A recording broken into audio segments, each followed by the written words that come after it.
अब हम लोग पढ़ेंगे भू संसाधन के बारे में। अभी तक हमने संसाधन का जो संरक्षण था उसके बारे में पढ़ा और हम लोग पढ़ेंगे अब भू संसाधन, जो कि बहुत ही इम्पोर्टेंट है। भू संसाधन के बारे में थोड़ी सी इसकी भूमिका देखते हैं, इसके बारे में समझते हैं हम लोग कि हम भूमि पर रहते हैं और इसी पर अनेकों आर्थिक क्रियाकलाप भी करते हैं तथा विभिन्न रूपों में इसका उपयोग करते हैं। अतः भूमि एक बहुत महत्वपूर्ण प्राकृतिक संसाधन है। प्राकृतिक वनस्पति, वन्य जीवन, मानव जीवन, आर्थिक क्रियाएं, परिवहन तथा संचार व्यवस्थाएं भूमि पर ही आधारित हैं। परंतु भूमि एक सीमित संसाधन है, इसलिए उपलब्ध भूमि का विभिन्न उद्देश्यों के लिए उपयोग सावधानी और योजनाबद्ध तरीके से होना चाहिए। तो जो भूमि है, भूमि क्या है? एक संसाधन है। अब हम लोग आगे देखते हैं। भारत में भूमि पर विभिन्न प्रकार की भू आकृतियां जैसे पर्वत, पठार, मैदान और द्वीप पाए जाते हैं। लगभग 43% भू क्षेत्र जो है मैदान है, जो कृषि और उद्योग के विकास के लिए सुविधाजनक है। कितना? 43%। पर्वत पूरे भू क्षेत्र के 30% भाग पर ही विस्तृत है। वे कुछ बारहमासी नदियों के प्रवाह के सुनिश्चित करते हैं तथा पर्यटन विकास के लिए अनुकूल परिस्थितियां भी प्रदान करता है।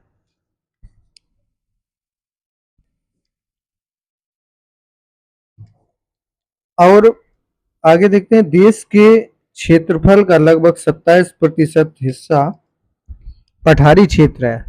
इस क्षेत्र में खनिजों, जीवाश्म ईंधन और वनों का अपार संचय कोष है। यानी जो पठारी क्षेत्र है इसमें जीवाश्म और खनिज अधिक पाए जाते हैं।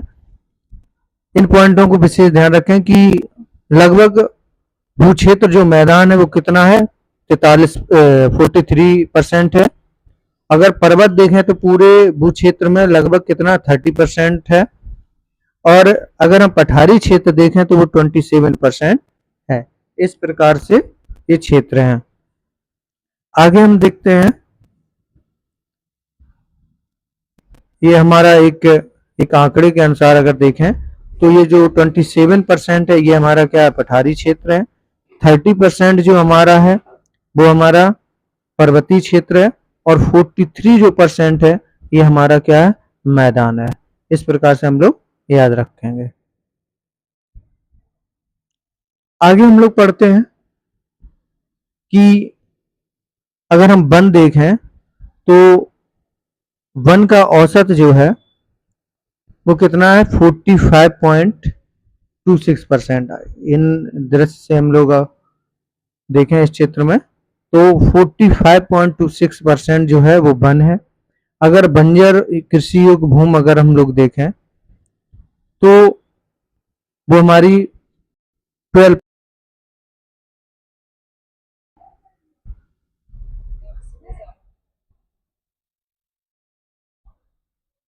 आगे देखते हैं। अब हम लोग पढ़ते हैं भू उपयोग के बारे में। भू उपयोग के बारे में देखते हैं तो भू संसाधनों का उपयोग निम्नलिखित उद्देश्यों से किया जाता है। यानी भू का प्रयोग हम क्यों करते हैं, पृथ्वी का प्रयोग क्यों करते हैं, इसका हम लोग देखते हैं। जैसे वन है, वन का जो प्रयोग होता है वो भूमि में ही है। कृषि के लिए अनुपलब्ध भूमि जैसे बंजर तथा कृषि योग्य भूमि, कृषि प्रति भूमि, ये कोई इम्पोर्टेंट नहीं है, इसको हम शॉर्ट ही पढ़ेंगे। तो पर्वतीय भूमि, शुद्ध निवल बोया गया क्षेत्र। अब आगे हम देखते हैं भारत में भू उपयोग प्रारूप। प्रारूप क्या है इसका?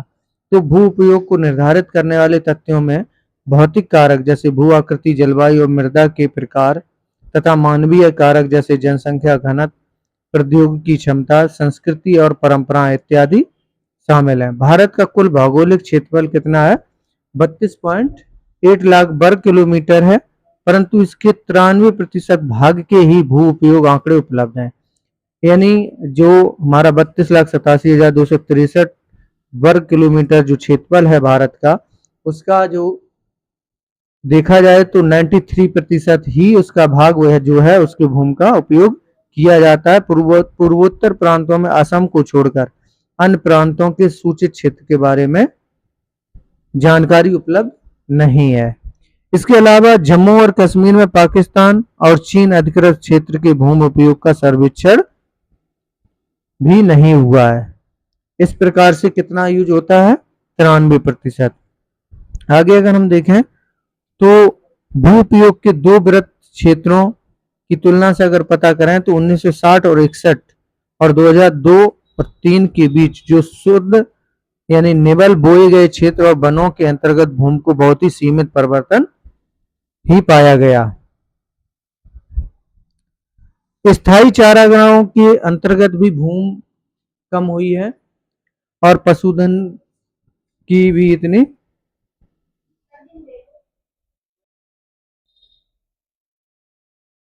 आगे देखें कि शुद्ध निबल बोए गए क्षेत्र का प्रतिशत भी विभिन्न राज्यों में भिन्न भिन्न है। जैसे पंजाब और हरियाणा की अगर बात करें तो उसमें 80% भूमि पर ही खेती होती है, परंतु अगर अरुणाचल प्रदेश को अगर देखें, जैसे मिजोरम है, मणिपुर और अंडमान निकोबार द्वीप समूह में, तो यहाँ पर क्या है 10% से भी कम क्षेत्र में खेती होती है, यानी क्षेत्र में बोया जाता है, और 80% जो है पंजाब और हरियाणा में होती है। आगे अगर हम इसी के अनुसार देखें तो इन राज्यों में जो शुद्ध निबल बोए गए क्षेत्र के कम अनुपात के लिए उत्तरदायी कारण भी हैं।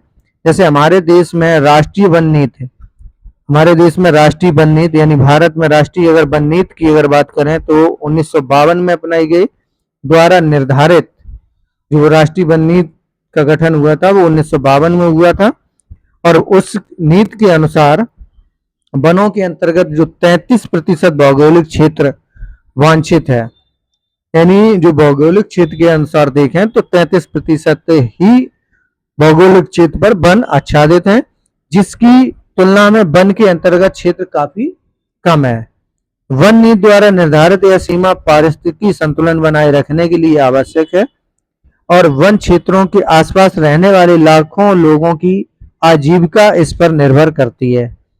भूमि उपयोग का एक भाग बंजर भूमि और दूसरा गैर कृषि प्रयोजनों में लगाई गई भूमि कहलाता है। यानी भूमि उपयोग का एक भाग जो बंजर भूमि और दूसरा कृषि प्रयोजनों में लगाई गई भूमि कहलाता है, और बंजर भूमि में पहाड़ी, चट्टानें, सूखी तथा मरुस्थलीय भूमि शामिल होती है। अगर गैर कृषि प्रयोजनों में लगाई गई भूमि में जो शामिल होती है तो वो है जैसे बस्तियां, सड़कें, रेल लाइन, उद्योग इत्यादि आते हैं। लंबे समय तक लगातार भूमि संरक्षण और प्रबंधन की अवहेलना करने एवं लगातार भू उपयोग के कारण भू संसाधनों का निम्नीकरण हो रहा है। इसके कारण समाज और पर्यावरण पर गंभीर आपदा आ सकती है। आगे हम लोग पढ़ते हैं अब भूमि निम्नीकरण और संरक्षण के उपाय के बारे में देखते हैं। तो भूमि एक ऐसा संसाधन है, क्वेश्चन बने कि भूमि क्या है, तो भूमि एक संसाधन है और एक ऐसा संसाधन है जिसका उपयोग हमारे पूर्वज करते आए हैं तथा भविष्य पीढ़ी भी इसी का उपयोग करेगी। हम भोजन, मकान और कपड़े की अपनी मूल आवश्यकताओं का 95% भाग भूमि से ही प्राप्त करते हैं। मानव कार्यकलापों के कारण न केवल भूमि का निम्नीकरण हो रहा है बल्कि भूमि को नुकसान पहुंचाने वाली प्राकृतिक ताकतों को भी बल मिला है। इस समय भारत में लगभग 13 करोड़ हेक्टेयर भूमि निम्नीकृत है। इसमें से लगभग 28% भूमि निम्नीकृत वनों के अंतर्गत है।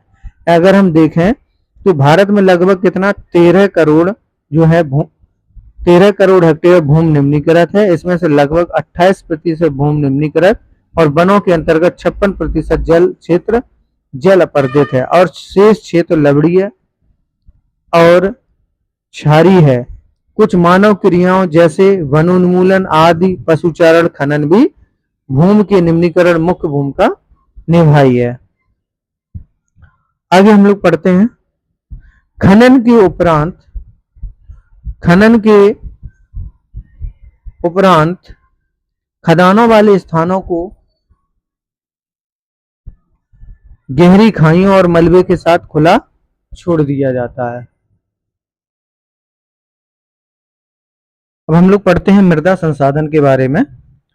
बहुत ही इम्पोर्टेंट पॉइंट है, इसको हम लोग बहुत ही ध्यान से पढ़ेंगे और थोड़ा डीपली रहेगा, आप स्किप ना करें, थोड़ी सी बोरिंग होगी लेकिन अगर एक एक पॉइंट को आप लोग पढ़ते चलेंगे तो मुझे मेरा विश्वास है कि आपको इस लेसन के बारे में और मृदा संसाधन के बारे में अच्छे से ज्ञात हो जाएगा कि मृदा एक कैसे संसाधन है और मृदा का क्या उपयोग है। मृदाओं का वर्गीकरण भी हम आगे इसी में पढ़ेंगे, तो हम लोग आगे स्टार्ट करते हैं। मृदा अर्थात मिट्टी, मिट्टी अथवा मृदा सबसे महत्वपूर्ण नवीकरण योग्य प्राकृतिक संसाधन है। यह एक प्राकृतिक संसाधन है क्योंकि ये कोई कृत्रिम नहीं है, मानवीकरण द्वारा इसका उत्पादन नहीं हुआ है। यह एक प्राकृतिक है जो एक प्रत्येक जीव के लिए प्राकृतिक संसाधन है और यह एक फ्री संसाधन है और यह पौधों के विकास का माध्यम है जो पृथ्वी पर विभिन्न प्रकार के जीवों का पोषण करती है। मृदा अगर देखें तो एक जीवंत तंत्र है। कुछ सेंटीमीटर गहरी मृदा बनने में लाखों वर्ष लग जाते हैं। मृदा बनने की प्रक्रिया में उच्चावच जनक सेल अथवा संस्तर सेल, जलवायु, वनस्पति और अन्य जैव पदार्थ और समय मुख्य कारक हैं। यानी इसके कई एक मुख्य कारक हैं जिससे मृदा की उत्पत्ति होती है, मृदा बनती है।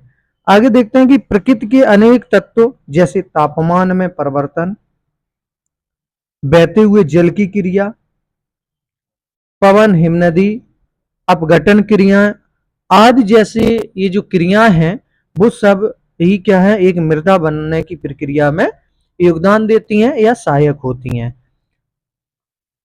आगे अगर देखें तो अगर मैं बताना चाहूंगा, जैसे कहीं देखा होगा कि गड्ढा हो, गड्ढे को क्या करती है, नदी द्वारा मिट्टी बहा कर लाई जाती है और वहां पर एकत्र हो जाती है, इकट्ठा हो जाती है। अच्छे होने के बाद क्या होती है कि मृदा बन जाती है और वहां एक भूमि जो है खेती योग्य भी हो जाती है। तो इस प्रकार से मृदा का उत्पादन होता है और यह जो प्रक्रिया है सभी योगदान करती है मृदा उत्पादन में। मृदा में होने वाले रासायनिक और जैविक परिवर्तन भी महत्वपूर्ण है। अगर हम देखें तो मृदा जैव यानी मृदा जैव जिसे हम ह्यूमस के नाम से जानते हैं, ह्यूमस के नाम से, और अजैव दोनों प्रकार के पदार्थों से बनती है। यानी अजैव यानी ह्यूमस, मृदा जैव और अजैव दोनों प्रकार के पदार्थों से बनती है। मृदा बनने की प्रक्रिया को निर्धारित करने वाले तत्वों को उनके रंग, गहराई, गठन, आयु व रासायनिक भौतिक गुणों के आधार पर मृदा क्या है, उनका वर्गीकरण किया जाता है और उनको मृदाओं का वर्गीकरण उनके आधार पर बांटा गया है। अब हम देखते हैं मृदाओं का वर्गीकरण, इसके बारे में हम लोग, बहुत ही महत्वपूर्ण लेसन है, आप लोग बने रहिए और पूरा देखें। इसको थोड़ा डीपली होगा, बड़ा वीडियो होगा जिसको मैंने लगभग 2 या 3 भागों में डिवाइड किया इस वीडियो को, और इस लेसन को जो संसाधन के रूप में है, और आप लोग अच्छे से एक एक वीडियो जो है, एक एक पार्ट्स को आप लोग देखें और तो ये संसाधन वाला जो लेसन है आपका कंप्लीट हो जाएगा। और बस थोड़े से समय में थोड़ा सा माइंड लगा के आप लोग देखते रहिए इसको। भारत में अनेक प्रकार की उच्चावच भू आकृतियां, जलवायु और वनस्पतियां पाई जाती हैं, जैसा कि हम लोग देख पाते भी हैं। इस कारण अनेक प्रकार की मृदाएं भी विकसित हुई हैं। अगर हम देखें तो जलोढ़ मृदा जो है, सबसे पहली अगर मृदा की बात करें तो वो है जलोढ़ मृदा, जो कि यह इंपॉर्टेंट है। यह मृदा जो है विस्तृत रूप से फैली है, यानी एक्सटेंडेड रूप से फैली हुई है और यह देश की महत्वपूर्ण मृदा भी है। यानी सबसे अगर महत्वपूर्ण की देश की अगर देखें तो हमारी कौन सी मृदा है, वो है जलोढ़ मृदा। वास्तव में संपूर्ण उत्तरी मैदान जलोढ़ मृदा से बनी है। यानी अगर हम उत्तरी मैदान की बात करें तो वो वहां पर कौन सी मृदा पाई जाती है या उत्तरी मैदान किस मृदा से बना है, तो वो है एक जलोढ़ मृदा से बना है। और यह मृदाएं जो है हिमालय की 3 महत्वपूर्ण नदी तंत्रों, यानी जो हिमालय की 3 महत्वपूर्ण जो नदी तंत्र हैं, जैसे एक सिंधु तंत्र हुआ, गंगा तंत्र हुआ, ब्रह्मपुत्र तंत्र हुआ, इन से जो तंत्र हैं, इन तंत्रों की नदियों द्वारा लाए गए निक्षेपों से बनी है। यानी उनके द्वारा जो बहा करके मिट्टी लाई गई है और उनके निक्षेप जब हुए हैं, एक जगह एकत्र हुई है, तब उनसे बनी हुई ये जलोढ़ मिट्टी है। और यह एक संकरे गलियारे के रूप में, गलियारे के द्वारा यह मृदा जैसे राजस्थान, गुजरात तक फैली है। यह यानी अगर हम देखें तो राजस्थान से गुजरात तक फैली हुई है।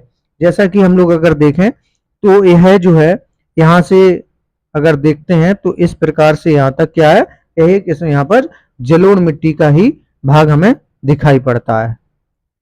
ये जितना भी हम लोगों को दिख रहा है ये सब जलोढ़ मिट्टी का भाग है। यहाँ से हम लोगों का स्टार्ट हुआ है और ये विथ यूपी के भी इसमें ये हम लोगों को क्या है, यहाँ पर ये जलोढ़ मिट्टी हम लोगों को देखने को मिलती है। आगे अगर हम देखें तो पूर्वीय तटीय मैदान विशेषकर महानदी, गोदावरी, कृष्णा और कावेरी नदियों के डेल्टे भी किस मिट्टी से बने हैं, जलोढ़ मिट्टी से ही बने हैं। किसके, महानदी, गोदावरी, कृष्णा और कावेरी नदियों, यानी ऐसी 4 नदियां जो हैं जो पूर्वी तटीय मैदान के नदियों के डेल्टे से, और डेल्टा जो है वो जलोढ़ मृदा से ही बने हैं। आगे बढ़ते हैं कि जलोढ़ मृदा में रेत, सिल्ट और मृत्तिका के विभिन्न अनुपात पाए जाते हैं। जैसे हम नदी के मुहाने से घाटी की ऊपर की ओर जब जाते हैं तो मृदा के कणों का आकार जो है कैसा हो जाता है, बढ़ता चला जाता है। और नदी की घाटी के ऊपर भाग में जैसे ढाल भंग के समीप मोटे कण वाली मृदाएं भी पाई जाती हैं।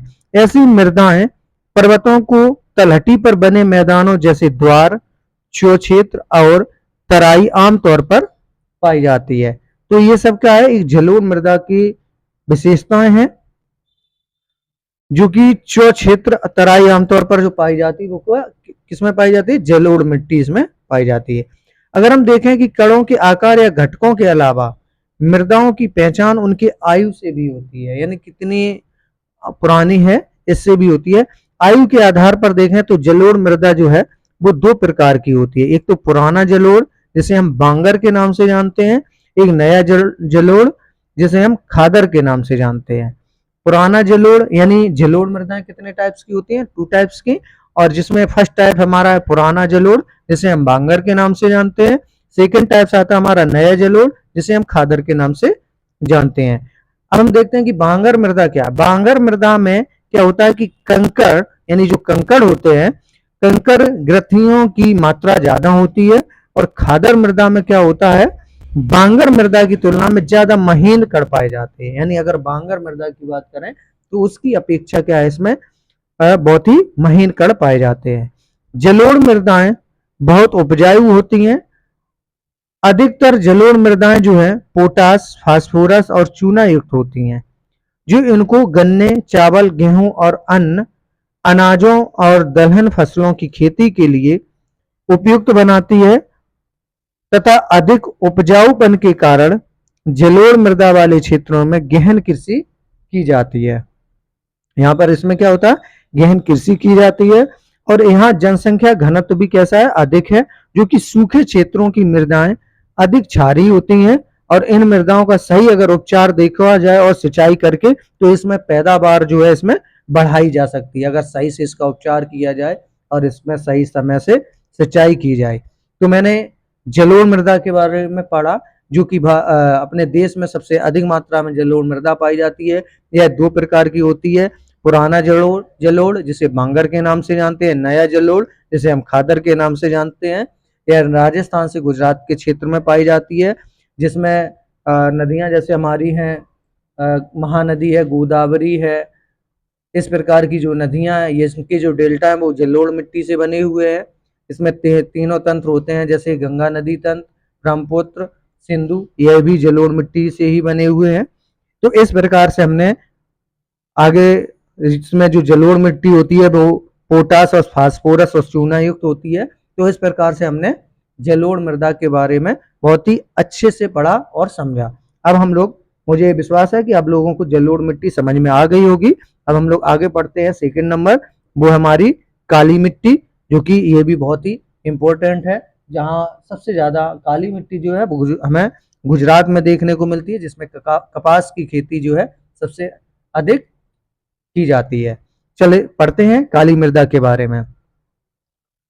काली मृदा, इन मृदाओं का रंग काला है, इन्हें रेगर मृदाएं भी कहा जाता है। यानी अगर हम देखें तो काली मिट्टी को भी हम रेगर रेंगर मिट्टी के नाम से भी जानते हैं। काली मृदा, जैसा कि मैंने बताया, तो काली मृदा कपास की खेती के लिए बहुत ही उपजाऊ है, महत्वपूर्ण है और तथा उचित समझी जाती है। काली कपास मृदा के नाम से भी जाना जाता है, यानी काली कपास मृदा के नाम से भी जाना जाता है। इस मिट्टी को काली कपास मृदा के नाम से जाना जाता है। यह माना जाता है कि जलवायु और जनक शैलों ने काली मृदा के बनने में महत्वपूर्ण योगदान दिया है, यानी जलवायु और जनक शैलों ने काली मृदा को बनने में महत्वपूर्ण योगदान दिया है। इस प्रकार की मृदाएं जो हैं वो दक्कन पठार, यानी जहाँ बेसाल्ट के क्षेत्र पाए जाते हैं, उत्तर पश्चिमी भागों में पाई जाती है और लावा जनक शैल से बनी यह मृदाएं जैसे महाराष्ट्र, सौराष्ट्र, मालवा, मध्य प्रदेश और छत्तीसगढ़ के पठार में पाई जाती हैं। दक्षिण पूर्वी दिशा में गोदावरी और कृष्णा नदियों की घाटियों तक यह जो नदी है वो काली मिट्टी फैली हुई है, जिसमें चटकन भी होती है, जैसा कि हम इसे इमेज में देख पा रहे हैं। तो काली मृदा बहुत महीन कणों अर्थात मृत्तिका से बनी है। इसकी नमी धारण करने की क्षमता बहुत होती है। इसके अलावा ये मृदाएं जो हैं कैल्शियम कार्बोनेट, मैग्नीशियम, पोटास और चूने जैसे पौष्टिक तत्वों से भरपूर होती है। यानी जो यह काली मिट्टी है वो महीन कणों अर्थात मृत्तिका से बनी होती है। इसमें नमी धारण करने की क्षमता कैसी होती है? बहुत अधिक होती है। और इसके अलावा यह है कि यह मृदाएं जो हैं वो जिसमें कैल्शियम कार्बोनेट, मैग्नीशियम, पोटास और चूने जैसी पौष्टिक तत्व भी इसमें पाए जाते हैं, परंतु इनमें फास्फोरस की मात्रा कम होती है। गर्म और शुष्क मौसम में इन मृदाओं में गहरी दरारें पड़ जाती हैं, जिससे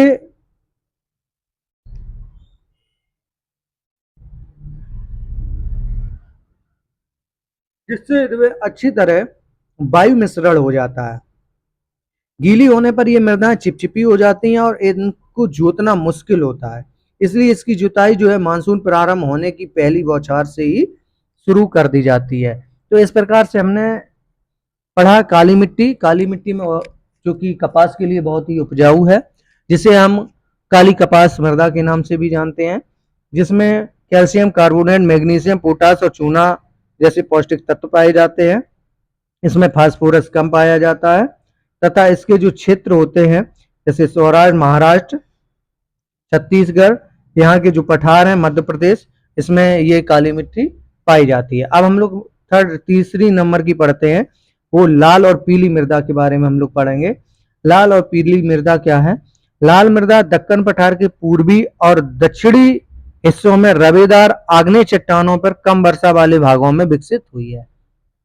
यानी लाल मृदा जो है वो आग्नेय शैलों से उत्पत्ति होती है इसकी, तो ये रवेदार आग्नेय चट्टानों से कम वर्षा वाले क्षेत्रों में विकसित होती है। लाल और पीली मृदाएं जो है वो उड़ीसा, छत्तीसगढ़, मध्यगंगा मैदान के दक्षिणी छोर पर और पश्चिमी घाट में पहाड़ी पद पर पाई जाती है। इन मृदाओं का लाल रंग रवेदार आग्नेय और रूपांतरित चट्टानों में लौह धातु के प्रसार के कारण होता है। इनका पीला रंग इनमें जल योजन के कारण होता है। इनमें पीला रंग कैसे होता है? इनका जल योजन के कारण इसका रंग पीला होता है। इस प्रकार से हमने क्या पढ़ा? यानी इन मृदाओं का लाल रंग रवेदार आग्नेय और रूपांतरित चट्टानों में लौह धातु के प्रसार के कारण होता है। ठीक है, तो अब हमने पढ़ा लाल और पीले रंग के बारे में। अब हम लोग पढ़ते हैं लेटेराइट मृदा के बारे में। लेटेराइट मृदा के बारे में अगर हम लोग पढ़ते हैं तो लेटेराइट जो शब्द है वो ग्रीक भाषा के शब्द लेटर से लिया गया है, जिसका अर्थ है ईंट। बहुत ही महत्वपूर्ण है लेटेराइट मृदा। इस मिट्टी के बारे में हम लोग महत्वपूर्ण पढ़ेंगे। तो लेटेराइट जो है वो ग्रीक भाषा के लेटर शब्द से लिया गया, जिसका अर्थ होता है ईंट। और लेटेराइट मृदा उच्च तापमान अत्यधिक वर्षा वाले क्षेत्रों में विकसित होती है। यह भारी वर्षा से अत्यधिक निचालन का परिणाम है। इस मृदा में ह्यूमस की मात्रा कम पाई जाती है। जो ह्यूमस की है मात्रा, तो वो लेटेराइट मृदा में कम पाई जाती है।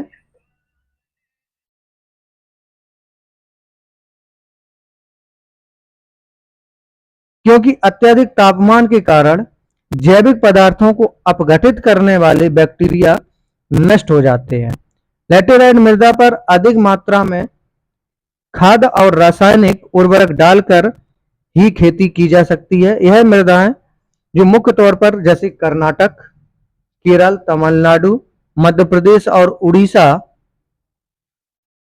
तथा असम के पहाड़ी क्षेत्र में पाई जाती है।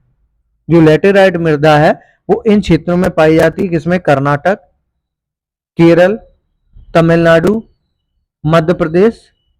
तो इन क्षेत्रों में क्या है? लैटेराइट मिट्टी पाई जाती है। मृदा संरक्षण की उचित तकनीकी अपना कर इन मृदाओं पर कर्नाटक, केरल और तमिलनाडु में चाय और कॉफी जो है उगाई जाती है। लैटेराइट मिट्टी में ही चाय और कॉफी उगाई जाती है, जिसमें तमिलनाडु, आंध्र प्रदेश और केरल की लैटेराइट मिट्टी जो मृदा है वो काजू फसल के लिए अधिक उपयुक्त है। अगर हम देखें तो काजू फसल के लिए भी सबसे अधिक उपजाऊ कौन सी मिट्टी है? वो है लैटेराइट मिट्टी, जो कि तमिलनाडु, आंध्र प्रदेश और केरल की लाल लेटेराइट मृदा जो है, यानी लाल लेटेराइट मिट्टी जो है वो काजू के लिए उपयुक्त है। अब हम लोग पढ़ते हैं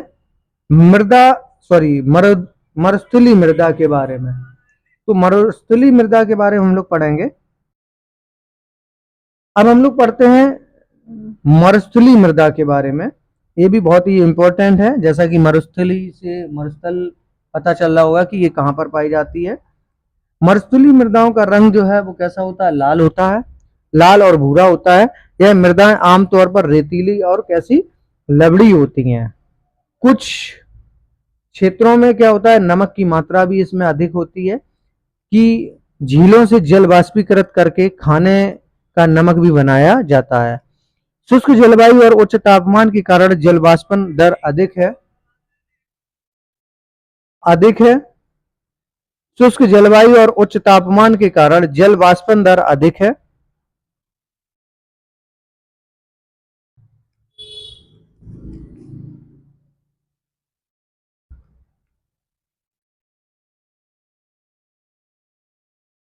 आगे देखते हैं कि शुष्क जलवायु और उच्च तापमान के कारण जो है जल वाष्पन कैसी है? अधिक दर इसकी अधिक होती है। मृदाओं में ह्यूम्स और नमी की मात्रा कम होती है।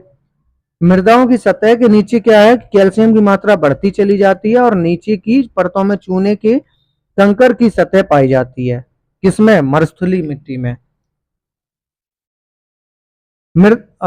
इसके कारण मृदा में जल जो है अंततः इसमें ईंधन अवरुद्ध हो जाता है और इस मृदा को सही तरीके से सिंचित करके कृषि योग्य बनाया जा सकता है, जैसा कि पश्चिमी राजस्थान में हो रहा है। पश्चिमी राजस्थान में मरुस्थलीय मृदा को एक उपजाऊ बनाने का प्रयास किया जा रहा है।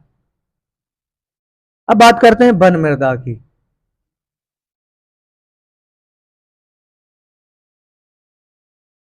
अभी मरुस्थलीय हमने मृदा पढ़ी, अब हम पढ़ते हैं वन मृदा के बारे में। तो वन मृदा क्या है?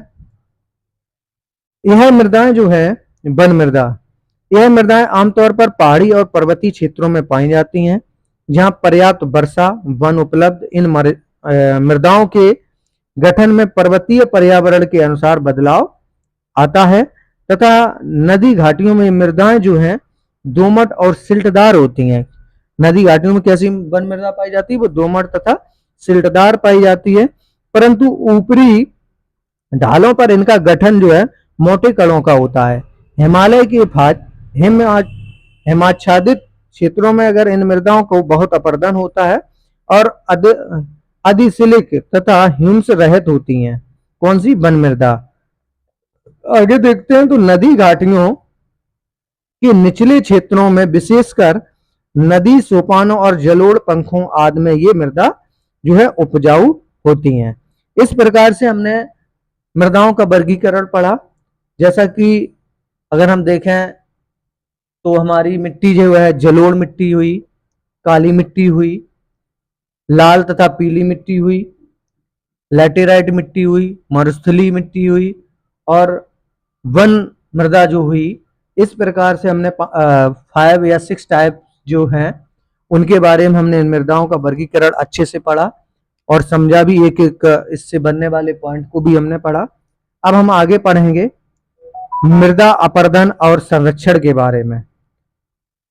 तो मृदा और अपरदन के संरक्षण के बारे में अगर हम लोग पढ़ेंगे तो हम लोग पढ़ेंगे नेक्स्ट वीडियो में।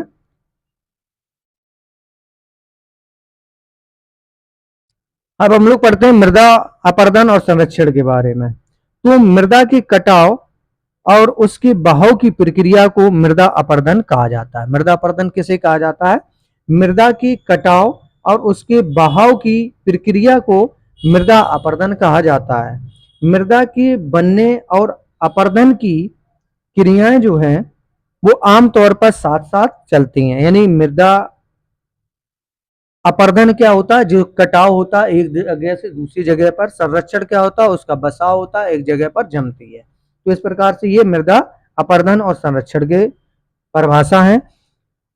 परंतु मानवीय क्रियाओं जैसे वन उन्मूलन, अति पशुचारण, निर्माण और खनन इत्यादि से कई बार क्या होता है? यह संतुलन भंग हो जाता है तथा प्राकृतिक तत्व जैसे पवन, हिमनदी, जल मृदा अपरदन करते हैं। यानी इनसे क्या होता है? मृदा अपरदन होता है। बहता जल मृतिका युक्त मृदाओं को काटते हुए गहरी वाहिकाएं बनाता है, जिन्हें अवनिलकाएं कहते हैं। फिर से समझते हैं कि बहता जल मृतिका युक्त मृदाओं को काटते हुए वाहिकाएं बनाता है। जो वाहिकाएं बनती हैं उन्हें हम अवनलिकाएं कहते हैं। ऐसी भूमि जोतने योग्य नहीं रहती है और इसे उत्खात क्या है? इसे क्या है? उत्खात भूमि, वेडलैंड कहते हैं। क्या कहते हैं? वेडलैंड कहते हैं।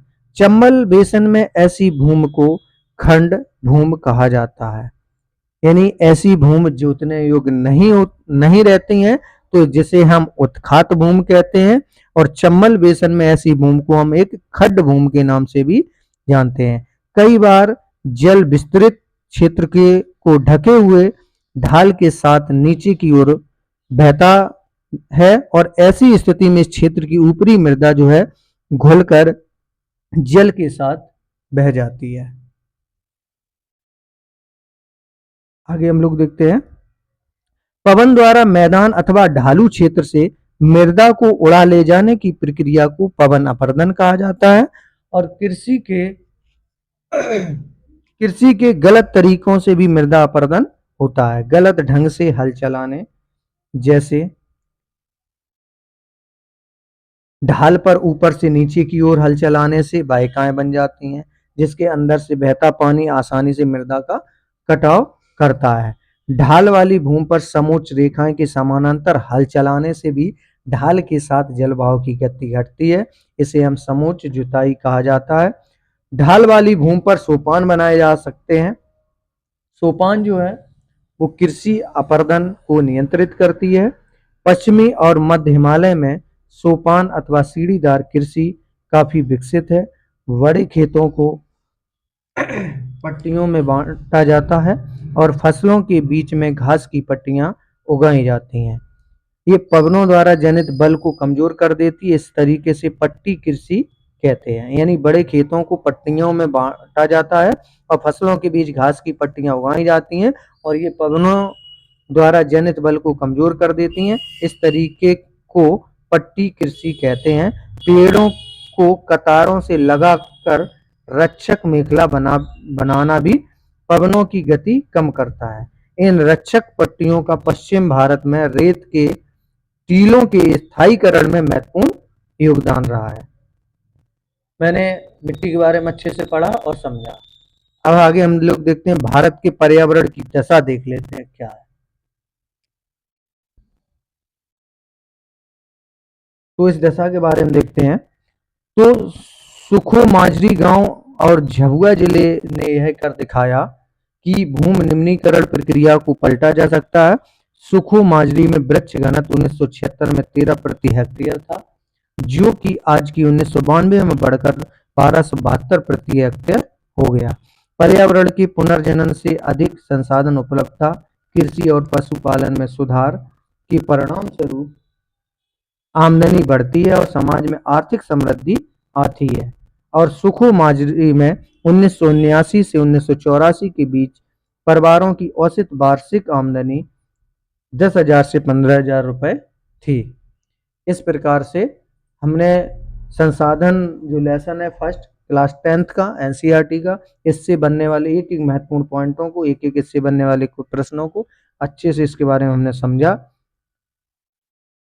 अब हम लोग इससे बनने वाले कुछ महत्वपूर्ण प्रश्न होंगे जिसे हमने पढ़ा और समझ लें कि लौह अयस्क किस प्रकार का संसाधन है। लौह अयस्क नवीकरण योग्य है, जैव है, प्रवाह है, अनवीकरण है। तो जो लौह अयस्क है वो अनवीकरण योग्य है। ज्वारीय ऊर्जा निम्नलिखित में से किस प्रकार का संसाधन है।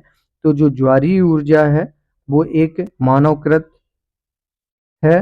पंजाब में भूमि निम्नीकरण निम्नलिखित में मुख्य कारण क्या है। गहन खेती, अधिक सिंचाई। तो इसका मुख्य कारण है गहन खेती। आगे देखते हैं कि निम्न में से किस प्रांत में सीढ़ीदार सोपानी खेती की जाती है। तो यह जो है किस में की जाती है, जैसे उत्तराखंड जैसे क्षेत्रों में जो है वो सीढ़ीदार खेती की जाती है। इनमें से किस राज्य में काली मृदा पाई जाती है। तो काली जो मृदा है जो हमारे गुजरात में भी पाई जाती है।